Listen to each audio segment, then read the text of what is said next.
Assalomu alaykum hammaga. Men bilaman, siz hali aniq bunaqasini hech qayerda ko'rmagansiz. Har doimgidek bomba va eksklyuziv retseptlar birinchimanda.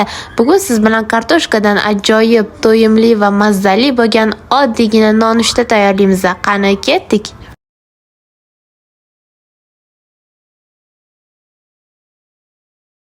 Bilaman, ko'rishingiz bilan buni mazasiga rostdan qiziqib qoldingiz. Buni yo'qotib qo'ymaslik uchun tez sahnaga chiqib oling va yaqinlaringizga repost qilib qo'ying va albatta tayyorlab ko'rib, kommentariyada fikringizni qoldirib keting.